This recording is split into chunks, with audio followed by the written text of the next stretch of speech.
Barreskrim Polri telah menetapkan 2 orang tersangka dalam kasus korupsi PT Jakarta Infrastruktur Propertindo atau JIP.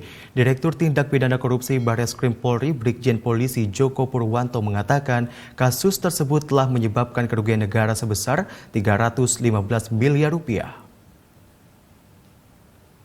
Sekarang kita baru tetapkan 2. Bismillah, karena kerugiannya itu sebesar dugaan 315 M.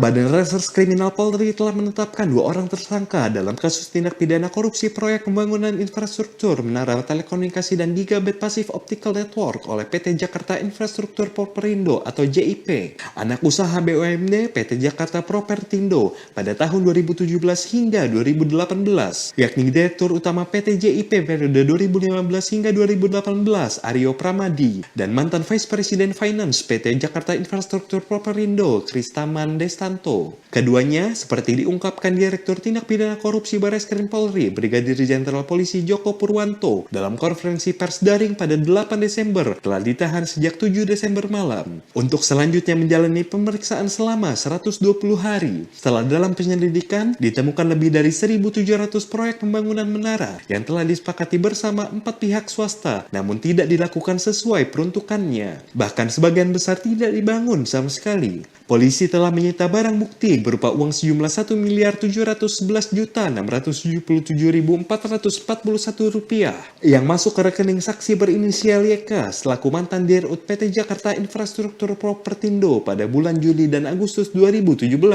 Sepengetahuan YK, uang itu merupakan gaji di bulan Juli tahun 2018 dan bonus dari perusahaan pada 2017. Polisi juga menyita barang bukti berupa ponsel, komputer jinjing, hingga sertifikat tanah dan bangunan dari PT Jakarta Infrastruktur Propertindo, PT Jakpro, PT GTP, dan pejabat PT JIP. Apakah ada keterlibatan dari penyelenggara negara? Saat sekarang kita baru tetapkan 2. Bismillah, karena kerugiannya itu sebesar dugaan 315 M. Bismillah, kita lakukan hal yang benar dengan kecukupan alat bukti.